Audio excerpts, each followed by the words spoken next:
Hi guys, this is Nifty team. Guys, இன்றைக்கி இந்த வீடியோவில் நம்ம என்ன பார்க்க போகிறோம் அப்படின்னா, இன்றைக்கி நம்மளோட அட்வான்ஸ் லெவலை வச்சு எப்படி நம்ம என்ட்ரி எடுத்துக்கலாம் அப்படின்ற வீடியோ தான் பார்க்க போகிறோம். வீடியோக்குள்ளே போகிறதுக்கு முன்னாடி இந்த வீடியோவை யூடியூப்பில் யாருன்னா இப்போ தான் புதுசாக பார்க்குறீங்க அப்படின்னா, கண்டிப்பாக நம்ம யூடியூப் சேனல் கீழே இருக்க டெலகிராம் சேனலை வந்து ஜாயின் பண்ணிங்க. அப்போ தான் நம்ம போடுற பிஇபி லெவல் அண்ட் செல்லர்ஸோட ரியல் சப்போர்ட் ரெசிஸ்டன்ஸ் உங்களுக்கு ஃப்ரீயாக கிடைக்கும். ஆக்சுவலாக வந்து பார்த்திங்கன்னா, என்எஸ்சி சைட்டில் போய்ட்டு செல்லர்ஸோட ரியல் சப்போர்ட் ரெசிஸ்டன்ஸை ஆப்ஷன் டேபிள்னு சொல்லுவாங்க. அதை நம்மளே அனலைஸ் பண்ணி நம்ம சேனலில் ஃப்ரீயாகவே போடுவோம். ஓகேங்களா? இதை நீங்கள் கற்றுக்கணும்னு நினச்சாலும் கற்றுக்கலாம். நம்ம சேனலில் இதுக்குன்னு தனி வீடியோ இருக்குது. ஆப்ஷன் டேபிளை எப்படி பார்க்குறதுன்றது, ஆப்ஷன் டேபிளை எப்படி பார்க்குறது, அதை வச்சு இன்ட்ராடேயில் அதை வச்சு என்ட்ரி எப்படி எடுக்கிறதுன்றலாம் நம்ம வீடியோவில் போட்டிருக்கோம். அது மட்டும் இல்லாமல் ஆப்ஷனுக்கு மிக முக்கியமாக தேவைப்படுற ஆப்ஷன் க்ரீக்ஸ் அப்படின்னு சொல்லக்கூடிய ஒரு ஆப்ஷன் ப்ரீமியத்தை வச்சு மார்க்கெட் எப்படி மூவ் ஆகுன்றதை கண்டுபிடிக்கிற ஆப்ஷன் க்ரீக்ஸ் அந்த வீடியோலாம் நம்மக்கிட்ட இருக்குது. ஆக்சுவலாக இதெல்லாம் வந்து நம்ம சேனலில் ஃப்ரீயாகவே நம்ம கொடுத்துருக்கோம். இதெல்லாம் ஆப்ஷன் பையிங் செய்கிறவங்களுக்கு ரொம்பவே யூஸ்ஃபுல்லாக இருக்கும். அது மட்டும் இல்லாமல் நம்ம எந்த ஒரு இண்டிகேட்டரோ, எந்த ஒரு எஃப்ஐஏ டிஏ டேட்டாவோ, எந்த ஒரு ஓப்பன் இன்ட்ரெஸ்ட்டோ, எந்த ஒரு இண்டிகேட்டரோ எதுவுமே யூஸ் பண்ண மாட்டாங்க. நம்ம முழுக்க பார்க்குற ஒரே ஒரு விஷயம் என்னென்னா, செல்லர்ஸோட லாஸ் வரக்கூடிய இடம், அதாவது பிரேக் ஈவன் லெவல். ஓகேங்களா? ஒரு ஸ்ட்ரைக்கிங்கும் ஒரு பிரேக் ஈவன் லெவல் இருக்குது. அவங்க எந்த ஸ்ட்ரைக்கை தான்னா அவங்களுக்கு லாஸ் வருமோ, அந்த ஸ்ட்ரைக் லாஸ் வர இடத்துல நம்ம போய் பை பண்ணுவோம். இதுதான் கான்செப்ட். ஓகேங்களா? இதை தான் நம்ம வீடியோ கோர்ஸில் நம்ம கற்றுத்தரோம். ஆக்சுவலாக வந்து பார்த்திங்கன்னா, இந்த அட்வான்ஸ் லெவலுன்றது என்எஸ் சைட்டில் எப்படி எடுக்கிறது, இதை வச்சு எப்படி அக்யூரேசியாக இன்ட்ராடேல ட்ரேட் எடுக்கிறதுன்ற நீங்கள் கற்றுக்கணும்னு நினச்சா, அந்த வீடியோ கோர்ஸ் வாங்கணும்னு நினச்சா, கண்டிப்பாக நம்ம டெலகிராம் சேனலில் டிஸ்கிரிப்ஷனில் நம்ம காண்டாக்ட் லிங்க் இருக்குது. அதில் வந்து நம்மளை காண்டாக்ட் பண்ணலாம். ஓகே கைஸ், இப்போ இன்றைக்கி மார்க்கெட்டில் என்ட்ரி எப்படி எடுத்துக்கலான்னு பார்க்கலாம். கைஸ், இன்றைக்கி மார்க்கெட் பார்த்திங்கன்னா 22,020 பக்கமாக ஓப்பன் ஆச்சு. எப்போவுமே நம்ம ஓப்பன் ஆகி ஒரு 15 நிமிஷத்தில் தான் என்ட்ரி எடுப்போம். ஓப்பன் ஆகி ஒரு 15 நிமிஷத்தில் மார்க்கெட் எங்கே இருந்ததுன்னு கேட்டிங்கன்னா 21,995 90 பக்கமாக இருந்தது. ஆக்சுவலாக market yesterday I break previous க்ளோஸ்க்கு மேலே, ஆனால் ஓப்பனுக்கு கீழே. ஓகேங்களா? ஆக்சுவலாக எஸ்டர்டே ஐக்கு மேலே, ப்ரீவியஸ் க்ளோஸ்க்கு மேலே, ஆனால் ஓப்பனுக்கு கீழே. ஓகேங்களா? அப்போ என்ன அர்த்தம் இதுக்கு அப்படின்னா, ஒரு கேப் அப்பில் ஓப்பன் ஆன மார்க்கெட் ஓப்பன் விலையை தாண்டல அப்படின்னா மார்க்கெட் வந்து டிமாண்ட் இல்லை அப்படின்னு அர்த்தம். ஓகேங்களா? திருப்பியும் அவன் ஓப்பனை கட் பண்ணால் மட்டும்தான் டிமாண்டு ஆகி மேலே போகிறான் அப்படின்னு அர்த்தம் அதுக்கு. ஓகேங்களா? அது வரைக்கும் மார்க்கெட் டிமாண்ட் இல்லை. மார்க்கெட் வந்து ஒன்று கீழே வந்துடுவான், இல்லை சைட்வேஸ் ஆகிடுவான். இது ரெண்டு தான் நடக்கும். ஓகேங்களா? அப்போது மார்க்கெட் வந்து நெகட்டிவும் கிடையாது, ஓப்பனுக்கு கீழே இருக்கிறதால நெகட்டிவும் கிடையாது. ஏன்னா எஸ்டர்டே ஐக்கு மேலே ப்ரீவியஸ் க்ளோஸ்க்கு மேலே இருக்கான். பாசிட்டிவும் கிடையாது, ஏன்னா ஓப்பனுக்கு கீழே இருக்கான். அப்போ பாசிட்டிவும் கிடையாது, நெகட்டிவும் கிடையாது. அப்படின்னும் போது நம்ம ரெண்டு ப்ரீமியத்தை தான் போய் நம்ம என்ட்ரி பார்க்குற மாதிரி இருக்கும். ஓகேங்களா? ஆக்சுவலாக வந்து பார்த்திங்கன்னா, கால் போட்டு ரெண்டு பேரையும் நம்ம செக் பண்ணுற மாதிரி இருக்கும். இதில் யார் ஸ்ட்ராங்காக இருக்கான்னு பார்த்துட்டு தான் நம்ம என்ட்ரி எடுக்கிற மாதிரி இருக்கும். ஓகேங்களா? நம்ம பார்க்கும்போது மார்க்கெட் எங்கே இருந்ததுன்னு கேட்டிங்கன்னா 21,990 பக்கமாக இருந்தது. நம்ம ஆக்சுவலாக வந்து பார்த்திங்கன்னா, இதில் இந்த மணி யாருன்னு கேட்டிங்கன்னா 22,000 22,050. அதே மாதிரி 22,000 21,950 கால். ஓகேங்களா? ரெண்டு பேருமே தான் இந்த மணி. இதில் நம்ம யார் மீட் ஆனாலும் எடுக்கலாம். நம்ம அட்வான்ஸ் லெவலில் யார் மீட் ஆனாலும் எடுக்கலாம். ஓகேங்களா? ஓகே, நம்ம போய்ட்டு ஃபஸ்ட்டு என்ன பண்ணோம் அப்படின்னு கேட்டிங்கன்னா, காலை போய் சூஸ் பண்ணோம். ஏன் அப்படின்னா, மார்க்கெட் எஸ்டர்டே ஐக்கு மேலே, இதே எஸ்டர்டே ஐக்கு மேலே இல்லாமல் கீழே இருந்திருந்தால், ஓப்பனுக்கு கீழே இருந்தால் கண்டிப்பாக நம்ம காலை ஃபஸ்ட்டு பார்க்க மாட்டோம், புட்டை தான் பார்ப்போம். எஸ்டர்டே ஐக்கு மேலே இருந்தாலே ஒரு ஃபவர்னு அர்த்தம். ஓகேங்களா? அதனால் நம்ம ரெண்டு பேரையும் பார்க்கலாம். நம்ம காலை பார்த்தோம் ஃபஸ்ட்டு. ஓகேங்களா? 22,000 காலை தான் ஃபஸ்ட்டு பார்த்தோம். இதில் ரொம்ப முக்கியமான விஷயம் நீங்கள் கவனிக்க வேண்டியது என்ன அப்படின்னு கேட்டிங்கன்னா, மார்க்கெட் ஓப்பனுக்கு கீழே, ஆனால் 22,000 என்ற கால் மார்க்கெட் அப்போ எங்கே இருந்தது அப்படின்னு கேட்டிங்கன்னா 21,990. அப்போ ஆக்சுவலாக வந்து பார்த்திங்கன்னா, இவன் அட் த மணி தான், இவன் அவுட் த மணி கிடையாது, அட் த மணி பக்கமாக இருக்கான். 22,000 பக்கமாக இருக்கிறான். அவனே வந்து ஓப்பனுக்கு மேலே இருக்கிறான். 169ன்றது 22,000 காலோட ஓப்பன் ப்ரைஸ். இன்னொன்று 166 அப்படின்றது ஒரு அட்வான்ஸ் லெவல். க்ளீன் சப்போர்ட்டில் மார்க்கெட் இருக்குது. ஓகேங்களா? க்ளீன் சப்போர்ட்டில் இருக்குது. எப்போதுமே வந்து மார்க்கெட் இப்போ இதில் என்ன நடக்கணும், ப்ரீமியம் ஸ்ட்ராங்குன்னு காட்டிட்டான். ஏன்னா மார்க்கெட் வந்து ஓப்பனுக்கு கீழே வந்தாலும் ப்ரீமியம் ஓப்பனுக்கு கீழே வரலை. ஓகேங்களா, எஸ்டர்டே ஐக்கு மேலே, ப்ரீவியஸ் க்ளோஸ்க்கு மேலே, ஓப்பனுக்கு மேலே, ரொம்ப ரொம்ப ரொம்ப முக்கியம், ஓப்பனுக்கு மேலே. ஓகேங்களா, அப்போது நீங்கள் காலை பார்ப்பீங்களா, புட்டை பார்ப்பீங்களா? புட்டு வீக்கே, அதாவது கால் வீக்கே கிடையாது. மார்க்கெட் வீக், அதாவது ஓப்பனுக்கு கீழே வந்து கொஞ்சம் வீக்காக இருக்கிற மாதிரி ப்ரீமியமும் ஓப்பனுக்கு கீழே வந்தால் கண்டிப்பாக இவன் மேலே போகிறதுக்கு திணறுவான். ஆனால் ப்ரீமியம் க்ளீனாக ஓப்பனுக்கு மேலே, எஸ்டர்டேக்கு மேலே, ப்ரீவியஸ் க்ளோஸ்க்கு மேலே இருக்குது. ப்ரீமியம் ஸ்ட்ராங்குன்றதை காட்டுறான். அப்போ ஒன்று ப்ரீமியம் நெகட்டிவ் ஆகி மார்க்கெட் ஆல்ரெடி கொஞ்சம் பாதி நெகட்டிவில் இருக்குது, டோட்டலாக நெகட்டிவாக மாறிடும். இல்லை மார்க்கெட் பாசிட்டிவாக மாறும். மார்க்கெட் வந்து ஓப்பனுக்கு மேலே போய் பாசிட்டிவாக மாறும். ஓகேங்களா, இதுதான் நடக்கும். ஆனால் இந்த மாதிரி சினாரியோவில் இருக்கும்போது ப்ரீமியம் வந்து ஓப்பனையும் எஸ்டர்டேயும் கீழே உடைக்கிற வரைக்கும் நம்ம புட்டை போய் எடுக்கவே கூடாது. ஏன்னா ஓப்பனுக்கு மேலே, ப்ரீவியஸ் க்ளோஸ்க்கு மேலே, எஸ்டர்டே ஐக்கு மேலே ஒருத்தன் இருக்கிறான்னா அவன் தான் மெயின். ஓகேங்களா, ஓப்பன் ரொம்ப ரொம்ப முக்கியம். ஓகேங்களா, நம்ம புட்டை போய் சூஸே பண்ணக்கூடாது. ஓகேங்களா, ஏன்னா மார்க்கெட் நெகட்டிவில், அதாவது பாசிட்டிவும் கிடையாது நெகட்டிவும் கிடையாது, நம்ம ரெண்டு பேரையும் தான் போய் செக் பண்ணணும். காலையும் செக் பண்ணணும், புட்டையும் செக் பண்ணணும். ஆனால் காலை நீங்கள் செக் பண்ணும்போது மார்க்கெட் பாசிட்டிவும் கிடையாது நெகட்டிவும் கிடையாதுன்னு இருந்தாலும் ப்ரீமியம் க்ளீனாக பாசிட்டிவாக இருக்கிறான். அப்போது மார்க்கெட் பாசிட்டிவாக மாறுறதுக்கான பாசிபிலிட்டி ரொம்ப அதிகம். ஓகேங்களா, ப்ரீமியம் எப்போவுமே பாசிட்டிவாக இருந்தால் மார்க்கெட்டும் பாசிட்டிவாக மாறுறதுக்கு ரொம்ப ரொம்ப அதிகம். ஓகேங்களா, இல்லை அப்படின்னா ப்ரீமியம் நெகட்டிவாக மாறிச்சுன்னா அவ்வளோதான், மார்க்கெட்டும் நெகட்டிவாக மாறிடும். ஓகேங்களா, இது ரொம்ப ரொம்ப முக்கியம் கைஸ். ஓகேங்களா, அப்படி பார்க்கும்போது எக்ஸாக்டாக வந்து என்ன நடந்தது அப்படின்னு கேட்டிங்கன்னா, நம்ம எப்போ என்ட்ரி கொடுத்தோம் அப்படின்னா இந்த இடத்துலலாம் நம்ம என்ட்ரி கொடுக்கல. ஏன் அப்படின்னா இங்கே இவன் இருக்கும்போது 9:30 15 மினிட்ஸில் 22,000ன்ற கால் மேலே போனோம் அப்படின்னா அவனை தடுக்கக்கூடிய ஆள் 22,000 புட்டு, 22,050 புட்டு. அவங்களாம் வந்து பார்த்திங்கன்னா சப்போர்ட்டில் இருந்தானுங்க. ஓகேங்களா, அதனால் அவனை எடுக்கலை. அதுக்கப்புறம் அவங்க வீக்கான ஒன்றை தான் இங்கே வந்து புல்பேக்கில் வந்து நின்றுது மார்க்கெட்டு. எஸ்டர்டே ஓப்பன் ப்ரைஸ், அவன் அட்வான்ஸ் லெவல் எதையுமே அவன் இங்கே உடைக்கலை, க்ளீனாக நிற்கிறான், நின்று மேலே போகிறான். அப்போ தான் நம்ம என்ட்ரி கொடுத்தோம் இவனை. இங்கே தான் நம்ம என்ட்ரி கொடுத்தோம். இங்கே நம்ம என்ட்ரி எடுத்தால் 15 பாயிண்ட் தான் ஸ்டாப் லாஸ், 160 தான் நம்மளுக்கு ஸ்டாப் லாஸ் வரும். அதாவது வந்த ஒரு லோவுக்கு கீழே தான் வரும், நம்மளுக்கு இங்கே தான் வரும். நல்ல க்ளீன் ஸ்டாப் லாஸ் தான் இருந்தது. ஏன்னா ஓப்பன் அட்வான்ஸ் லெவலுக்கு கீழே தான் க்ளீனாக வருது. இதை உடச்சானா நம்மளுக்கு என்ட்ரி அவ்வளோதான், இதில் என்ட்ரி எடுக்க முடியாது. அப்போ நம்ம இதை தானே வைக்கணும். ஏன்னா அட்வான்ஸ் லெவல் 166, ஓப்பன் ப்ரைஸ் 169. ஓகேங்களா, அப்போ இது கீழே போச்சுன்னா அவ்வளோதான், நம்மளுக்கு எக்ஸாக்டாக 15 பாயிண்ட்டும் கொடுக்குறோம். கரெக்டாக 175 என்ட்ரி, கரெக்டாக 15 பாயிண்ட், 160 ஸ்டாப் லாஸ். எவ்வளோ அழகான ஸ்டாப் லாஸ் பாருங்கள். இங்கே தான் என்ட்ரி நம்மளுக்கு. இங்கே எடுத்தீங்க அப்படின்னா மார்க்கெட் சல்லுன்னு போயிட்டான். 175லேருந்து 212 வரைக்கும் போயிட்டான். கிட்டத்தட்ட 15 பாயிண்ட், 30 பாயிண்ட் நம்மளுக்கு ஒரே 2 கேண்டிலில் கொடுத்து முடிச்சுட்டான். அவ்வளோதான், கதை முடிஞ்சுது. ஓகேங்களா, இதோட மார்க்கெட் பார்த்திங்கன்னா ஃபுல் ரீட்ரேஸ்மெண்ட் ஆகிடுச்சு. மேலே போகுது கீழே வருது, மேலே போகுது கீழே வருது. ஓகேங்களா, நம்மளுக்கு அது தேவையில்லை. நம்ம அட்வான்ஸ் லெவலில் மீட் ஆனால் எடுக்க போகிறோம், அவ்வளோதான் விஷயம். அட்வான்ஸ் லெவலில் ஒரு பிரேக் அவுட், ஒரு புல் பேக், அவ்வளோதான். புல் பேக்கில் நம்ம எடுத்தாச்சு, அவ்வளோதான். அதோடு இங்கே வந்து எடுக்கிறதுன்றது நம்ம இந்த இடம் வந்து டச் ஆச்சுன்னா ஒரு 10 பாயிண்ட் சின்ன ஸ்டாப் லாஸ் மெயின்டைன் பண்ணி 2வது என்ட்ரி 3வது என்ட்ரிலாம் ட்ரை பண்ணலாம். ஆனால் ஒரு என்ட்ரி தான், ஒரு பிரேக் அவுட், ஒரு புல் பேக் தான் நம்ம எடுக்கணுமே எப்போவுமே. ஓகேங்களா, இன்னொரு விஷயம், இப்போ ஏன் இவன் ரீட்ரேஸ்மெண்ட் ஆகிட்டு இருக்கான், ஏன் நம்ம புட்டை போய் எடுக்கக்கூடாதா அப்படின்னா, அது வந்து ரிவர்ஸ் என்ட்ரின்னு பேர். மார்க்கெட் பாசிட்டிவாகவும் மாறிடுச்சு. அதாவது ஸ்பாட் மார்க்கெட் வந்து நெகட்டிவாக இருந்த மார்க்கெட்டு அவனும் பாசிட்டிவாக மாறிட்டான். 22,020ன்ற ஓப்பன் ப்ரைஸுக்கு மேலே அவனும் வந்துட்டான். இவன் போய் டார்கெட் அடித்தவனா அவனும் வந்துட்டான். நீங்கள் பாருங்கள், எவ்வளோ வாட்டி மேலே போனாலும் அந்த ஓப்பனில் வந்து போகிறான் பாருங்க. ஒரு வாட்டி ஓப்பனில் வரும்போதெல்லாம் நீங்கள் கால் ஆப்ஷனை எடுத்துக்கிட்டே இருக்கலாம். அந்த ஓப்பன் ப்ரைஸுன்றது எவ்வளோ முக்கியம்ன்றது நீங்கள் தெரிஞ்சுக்கணும். ஓகேங்களா, இங்கே பாருங்கள், எத்தனை வாட்டி ஓப்பனில் வந்து உட்காந்து மார்க்கெட் போகுது பாருங்கள் மேலே. அப்போது மார்க்கெட் வந்து எஸ்டர்டே ஐக்கு மேலே, ப்ரீவியஸ் க்ளோஸ்க்கு மேலே, ஓப்பனுக்கு மேலே நின்றுட்டான் போயிட்டு. ஒரு எக்ஸாக்டாக பார்த்தீங்கன்னா 10 மணிக்கெலாம் மேலே போயிட்டான், 10:15க்கெலாம் மேலே போயிட்டான், அவ்வளோதான். அதோட மார்க்கெட் கீழே வரவே இல்லை.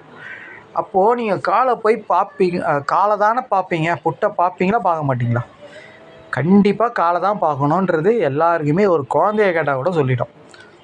எஸ்டர்டே ஐக்கு மேலே, ப்ரீவியஸ் க்ளோஸ்க்கு மேலே ஓப்பனுக்கு மேலே மார்க்கெட் நின்றுருக்கு 10 மணிக்கு மேலே அப்படின்னா, ஆல்ரெடி உங்களுக்கு 9:30 மணிக்கே சொல்லிட்டான் ப்ரீமியம் ஸ்ட்ராங்காக இருக்கிறான். மார்க்கெட் வந்து ஓப்பனுக்கு கீழே இருந்தாலும் ப்ரீமியம் ஸ்ட்ராங்குன்னு சொல்லிட்டான்.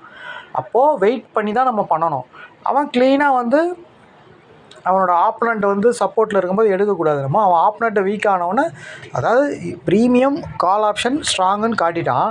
இருந்தாலும் புட்டு வந்து ஆக்சுவலாக வந்து இவனை போகக்கூடாத தடுக்கிறவன், இவனோட எதிரி வந்து இவன் மேலே வராமல் தடுக்கிறவன் வந்து மேலே நிற்கிறான் சப்போர்ட்டில். ஓகேங்களா? அப்போது அவன் கீழே உடைச்சவனை தான் நம்ம எடுக்கணும் என்ட்ரி. அதுக்கோசம் நம்ம வெயிட் பண்ணி ஒரு 9:45 எடுத்தோம் என்ட்ரி. ஓகேங்களா? அதே மாதிரி அவனை என்ட்ரி எடுத்துகிட்டு அவன் மேலே போனவொன்னே இவனும் மேலே போயிட்டான். மார்க்கெட்டும் பாசிட்டிவ், அதாவது ஓப்பனுக்கே இருந்து நெகட்டிவாக இருந்த மார்க்கெட் பாசிட்டிவாக மாறிடுச்சு. அப்போது டோட்டலாக பாசிட்டிவ்னும் போது நீங்கள் போய் புட்டை பார்க்கணுமா பார்க்கக்கூடாதா? கண்டிப்பாக பார்க்கக்கூடாது தானே. ஓகேங்களா? ஒரே என்ட்ரி தான், சிங்கிள் என்ட்ரி, அவ்வளோதான். காலையில் எடுத்த என்ட்ரி தான். ஓகேங்களா? 2வது வாட்டி நீங்கள் எடுக்கணும் அப்படின்னு நினச்சிருந்தீங்கன்னா புட் ஆப்ஷனை எடுக்கவே கூடாது. ஏன் அப்படின்னா மார்க்கெட் பாசிட்டிவ்லேயே இருக்குது. இன்னொன்று, அந்த மாதிரி நீங்கள் புட் ஆப்ஷனை எடுக்கணும் அப்படின்னா இவன் போய் ரெசிஸ்டன்ஸில் முட்டணும் மார்க்கெட்டு. இவனோட ரெசிஸ்டன்ஸ் என்ன அப்படின்னு கேட்டிங்கன்னா, இன்றைக்கி வந்து பார்த்திங்கன்னா 22,000ன்ற கால் புட்டு தான் வந்து ஸ்ட்ராடல் கொடுத்துருந்தாங்க. ஸ்ட்ராடல் மீன்ஸ் ஒரே ஸ்ட்ரைக்கை செல்லர்ஸ் ரைட் பண்ணி வச்சுருந்தாங்க ஆப்ஷன் டேபிளில். அப்படி பார்க்கும்போது இவனோட ரெசிஸ்டன்ஸ் என்ன அப்படின்னு கேட்டிங்கன்னா, காலாக இருந்தது. காலுன்னும் போது 22,000 ப்ளஸ் இவனோட ப்ரீவியஸ் க்ளோஸ் 147, 150ன்னு வச்சுக்கோங்க. 21,150 தான் இவனுக்கு ரெசிஸ்டன்ஸ். அப்போ ரெசிஸ்டன்ஸே மார்க்கெட் இன்னும் போய் டச் ஆகலை. அங்கே போனால் தான் திரும்பும் மார்க்கெட்டு. அப்போ தான் நம்ம அங்கே இருக்கிற புட் ஆப்ஷனு அட்வான்ஸ் லெவலில் மீட் ஆகிறான்னு பார்க்கணும். அதுக்கப்புறம் கால் ஆப்ஷன் வந்து அவன் வந்து வீக் ஆன உடனே அந்த டைமில் மார்க்கெட் ரெசிஸ்டன்ஸில் முட்டும் போது புட் ஆப்ஷனை நம்ம அட்வான்ஸ் லெவலில் மீட் ஆனால் எடுப்போம். ஆனால் இங்கே என்ன நடந்தது? கால் ஆப்ஷன் வீக் ஆனானா? கால் ஆப்ஷன் கடைசி வரைக்கும் வீக்கே ஆகலை. கால் ஆப்ஷன் நல்லா பாருங்கள், கடைசி வரைக்கும் அவன் ஓப்பனையோ அவன் அட்வான்ஸ் லெவலையோ கீழே உடைக்கவே இல்லை. மார்க்கெட்டும் உடைக்கல, இவனும் உடைக்கல. அப்போது நீங்கள் ரிவர்ஸ் என்ட்ரி எடுக்கணுமா? யாரை பார்ப்பீங்க நீங்கள்? ஒரு ரொம்ப எவ்வளோ சிம்பிளான ஒரு விஷயம். இதில் ஏதாச்சும் ஒரு கன்ஃபியூஸ் இருக்கா? க்ளீனாக ஸ்பாட் மார்க்கெட்டு 10 மணிக்கு பாசிட்டிவாக மாறிட்டான். ஓப்பனுக்கு மேலே எஸ்டர்டே ஐக்கு மேலே க்ளீனாக மாறிட்டான். ஓகேங்களா? ப்ரீமியமும் க்ளீனாக பாசிட்டிவாக இருக்குது. ஓப்பனுக்கு மேலே எஸ்டர்டே ஐக்கு மேலே அட்வான்ஸ் லெவலுக்கு மேலே மெயின் இம்பார்ட்டண்ட். ஓகேங்களா? ஓப்பன் அட்வான்ஸ் லெவல் ரொம்ப ரொம்ப முக்கியம். 2த்துக்கும் மேலே போயிட்டான். அப்போது நீங்கள் புட் ஆப்ஷனை போய் பார்ப்பீங்களா? யாராச்சும் பார்ப்பாங்களா? அவன் எப்படி வேணால் போகிறான், நம்மளுக்கு கவலையே கிடையாது. இவன் அட்வான்ஸ் லெவலுக்கும் ஓப்பனுக்கு மேலே இருக்கிறவங்களும் இவன் தான் ஹீரோ. மிச்சம் எல்லாருமே ஜீரோ தான். ஓகேங்களா? இதை மைண்டில் வச்சுங்க எப்போவுமே. மார்க்கெட் நெகட்டிவாக மாறுச்சுன்னா அதுக்கப்புறம் வேணால் இவன் நெகட்டிவாக மாறத்துக்கு சான்ஸ் இருக்குது. ஓகேங்களா? அதேமாதிரி மார்க்கெட் போய் ரெசிஸ்டன்ஸில் முட்டுனான் அப்படின்னா அப்போ வேணால் இவன் வந்து கீழே அட்வான்ஸ் லெவல் ஏதாச்சும் ஒரு அட்வான்ஸ் லெவலில் கீழே உடச்சி கீழே ஃபால் ஆகிறான்னு பார்த்து அந்த இடத்துல இருக்க புட் ஆப்ஷனை நம்ம இந்த மணி புட் ஆப்ஷனை பார்த்து அட்வான்ஸ் லெவலில் மீட் ஆனால் எடுக்கலாம். அதுதான் ரிவர்ஸ் என்ட்ரின்னு பேர். ஆனால் இங்கே மார்க்கெட்டும் ரெசிஸ்டன்ஸில் போய் முட்டலை, ப்ரீமியமும் வீக் ஆகலைன்றதை எல்லாருமே தெரிஞ்சுக்கணும். ஓகேங்க? எல்லாருக்கும் கண் எதிர்க்க தெரியும் இது. ஓகேங்களா? ஏன்னா ஓப்பனுக்கு மேலே எஸ்டர்டே ஐக்கு மேலே அட்வான்ஸ் லெவல் வேணால் தெரியாமல் இருக்கலாம். மற்றபடி ஓப்பனுக்கு மேலே ப்ரீவியஸ் க்ளோஸுக்கு மேலே எஸ்டர்டே ஐக்கு மேலே இருக்குது எல்லாருக்குமே தெரியும். இன்னொரு விஷயம், இந்த அட்வான்ஸ் லெவல் தெரியாதவங்க கண்டிப்பாக வியூவை வச்சு எடுத்திருந்தால் மார்க்கெட்டு பாருங்கள், வியூவுக்கு மேலே தான் இருக்குது. ஓகேங்களா? இதை வச்சு கூட நீங்கள் கண்டுபிடிக்கலாம். மார்க்கெட் வியூவப்லேயே இருக்குது அப்படின்னா வியூவப்பை சல்லுன்னு ஒரு கேண்டில் உடைச்சா தான் மார்க்கெட் ரிவர்ஸ் ஆகும். ஓகேங்களா? இப்போ பாருங்கள், அதில் டச் ஆகி மேலே போகிறான் பாருங்கள்.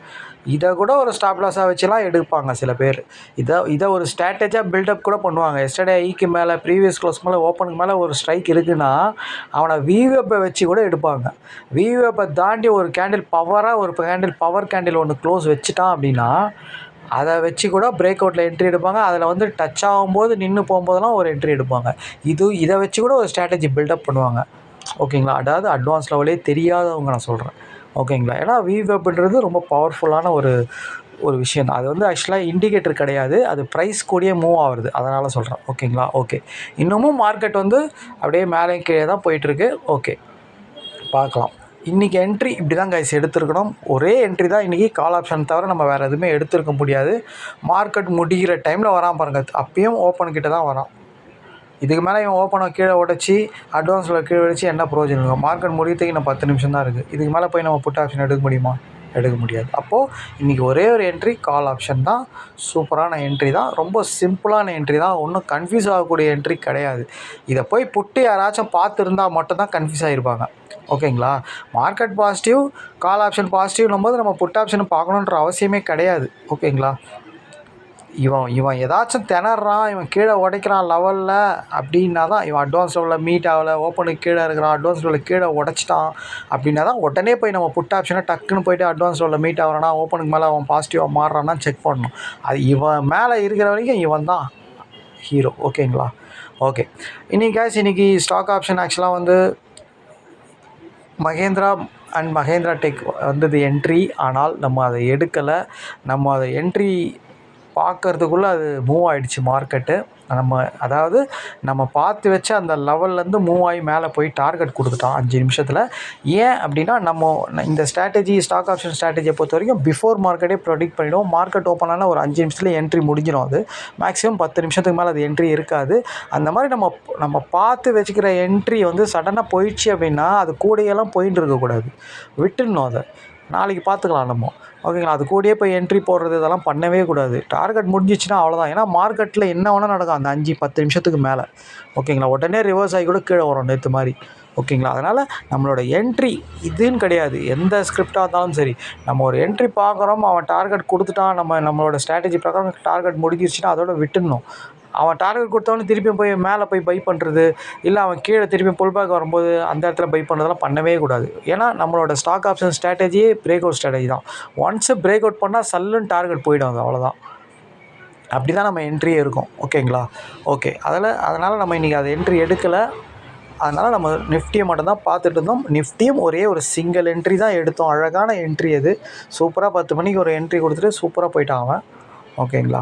ஓகே, இன்றைக்கி ஃப்ரைடே ஒரு பெரிய மூமெண்ட் இல்லைனாலும் ஒரு டீசெண்டான ப்ராஃபிட் கொடுத்தான் மார்க்கெட்டு. பார்க்கலாம் காய்ஸ். மார்க்கெட் இன்னும் செல்லில் தான் இருக்குது. 22,150க்கு மேலே போய் க்ளோஸ் வைக்கணும் மார்க்கெட். 150, 170க்கு மேலே போய் க்ளோஸ் வைக்கணும் மார்க்கெட். ஒரு டே கேண்டில் நிற்கணும். நின்னா தான் மார்க்கெட் வந்து ஓகே, மார்க்கெட் வந்து இன்னும் மேலே போகுதுன்னு அர்த்தம். அது வரைக்கும் மார்க்கெட் எப்போ வேணால் ரிவர்ஸ் ஆகிறதுக்கு சான்ஸ் இருக்குது. சொல்ல முடியாது. திங்கக்கிழமை கூட ஒரு 500 பாயிண்ட் கேப் டவுன் கூட ஆகிடலாம், சொல்ல முடியாது. ஓகேங்களா? அது எப்படின்னு என்ன நடக்கும்னு யாருக்கும் தெரியாது. இது பொசிஷன் ட்ரேடர் அந்த இடத்துல செல் அடித்து விட்டுட்ருப்பாங்க, அவ்வளோதான் விஷயம். அவங்க ஆல்ரெடி பாதி ப்ராஃபிட்டை புக் பண்ணிகிட்ருப்பாங்க. ஏன்னா 500 பாயிண்ட் மார்க்கெட் இறங்கிடுச்சு, பாதி புக் பண்ணிகிட்ருப்பாங்க சொல்கிறேன். இருந்தாலும் அந்த பொசிஷன் என்ட்ரி அப்படியே தான் இருக்கும். அவங்களுக்கு பாதி லாட் அப்படியே தான் வச்சுருப்பாங்க. நம்மளுக்கு அது தேவையில்லாத விஷயம். இன்ட்ராடே ட்ரேடருக்கு துளி கூட அது தேவை கிடையாது. நம்ம வந்து மார்க்கெட்டில் அந்த மார்க்கெட் ஓப்பன் ஆகும்போது அந்த டைமில் என்ன ப்ரீமியம் சொல்லுதோ, என்ன நடக்குதோ அதை வச்சு தான் நம்ம என்ட்ரி எடுக்கணும். இது ரொம்ப ரொம்ப முக்கியம். பிஃபோராக மார்க்கெட்டை ப்ரெடிக்ட் பண்ணுறது, வேர்ல்டு நியூஸை பார்த்து ப்ரெடிக்ட் பண்ணி வைக்கிறது, இதெல்லாம் எதுவுமே வச்சுக்கக்கூடாது இன்ட்ராடே ட்ரேடில். இந்த மாதிரிலாம் வச்சுக்கிட்டால் கண்டிப்பாக நம்ம ப்ராஃபிட்டே பண்ண முடியாது. மார்க்கெட்டில் அந்த டைமில் உட்காரும் போது தான் நீங்கள் அந்த மார்க்கெட் என்ன சொல்லுதோ, ப்ரைஸ் என்ன சொல்லுதோ அதை வச்சு தான் நீங்கள் டிசைடே பண்ணணும். ஓகேங்களா? இன்னொரு விஷயம் மணி மேனேஜ்மெண்ட், இன்னொரு விஷயம் சைக்காலஜி. எமோஷன் ஆகாமல் நான் சொல்கிறது தோற்றாலும் சரி ஜெயித்தாலும் சரி மனநிலை ஒரே மாதிரி தான் இருக்கணும். தோற்றாலும் சந்தோஷமாக ஓகே, இன்றைக்கி நம்மளுக்கு 1000 லாஸ், நம்ம 1000 லாஸ் ஆகிறதுக்கு ரெடியாக இருக்கிறோம். அந்த லாஸ் ஆகிடுச்சு, பரவாயில்ல, இன்றைக்கி இதோட ட்ரேட் முடிச்சுட்டா நாளைக்கு பார்த்துக்கலாம். நாளைக்கு நம்ம வின் பண்ணி அதை கண்டிப்பாக 10 ட்ரேடில் 2 ட்ரேட் போனாலும் பரவாயில்ல, நம்ம அதை 8 ட்ரேடில் சம்பாரிச்சிக்கலான்னு அந்த மனநிலை இருக்கணும். டெய்லி ஜெயித்தாலும் ஓகே, நம்ம வந்து இன்றைக்கி ஜெயிச்சுனே இருக்குமே, இன்றைக்கி 1000 கிடச்சிச்சு, நாளைக்கு நம்ம 3000 ட்ரேட் எடுக்கலாம் அப்படின்லாம் வைக்கக்கூடாது. ஒரே மாதிரி மூவ் பண்ணி போயினே இருக்கணும். ஓகேங்களா? அதே மாதிரி ஒரு ட்ரேட்னால் ஒரு ட்ரேடு, இந்த மாதிரிலாம் நீங்கள் கரெக்டாக பிஹேவ் பண்ணால் தான் இந்த ஸ்டாக் மார்க்கெட்டில் வின் பண்ண முடியும். இந்த மார்க்கெட் கிடையாது. நீங்கள் எந்த ஃபோரெக்ஸ் மார்க்கெட்டாக இருந்தாலும் சரி, எந்த கமாடிட்டி மார்க்கெட்டாக இருந்தாலும் சரி, எந்த ஸ்டாக் மார்க்கெட்டாக இருந்தாலும் சரி, இதுதான். இதில் ஒரே ஒரு விதிவிலக்கு என்ன அப்படின்னு கேட்டிங்கன்னா, இந்த ஸ்டாக் ஆப்ஷனில் ரொம்ப ரொம்ப ஈஸியாகவே ஜெயிக்க முடியும்.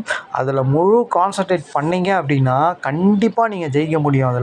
அதில் பிஃபோர் என்ட்ரி உங்களுக்கு எடுக்க முடியலனா கூட ஆஃப்டர் மார்க்கெட் ஓப்பன் ஆனவுடனே நார்மலாக நீங்கள் எப்போவுமே எடுக்கிற மாதிரி என்ட்ரி இண்டெக்ஸில் எப்படி எடுக்கிறீங்களோ அதே ஸ்ட்ராட்டஜியை வச்சு கூட யூஸ் பண்ணி எடுக்கலாம் நீங்கள். அதில் ரொம்ப ரொம்ப சூப்பராகவே இருக்கும் அது. ஓகேங்களா? அதாவது இண்டெக்ஸில் நீங்கள் பண்ணுறதோட ஸ்டாக் ஆப்ஷனில் பண்ணுறது ரொம்ப ரொம்ப சேஃபாகவே இருக்கும். ஓகேங்களா? அதில் பயங்கரமாக நீங்கள் ப்ராக்டிஸ் பண்ணீங்க அப்படின்னா பயங்கரமான ஒன்றும் கிடையாது. என்ன நடக்குது, நம்ம என்ன சொல்லியிருக்கோமோ அது மாதிரி நடந்தால் மட்டும் எடுத்தாலே நீங்கள் ஈஸியாக வின் பண்ணுவீங்க. அதனால் அதில் எல்லோரும் ஃபோக்கஸ் பண்ணுங்கள். ஓகேங்களா? ஓகே காய்ஸ், நம்ம 2 நாள் லீவு. நம்ம மண்டே மார்க்கெட்டில் பார்க்கலாம். தேங்க்யூ காய்ஸ், பாய்.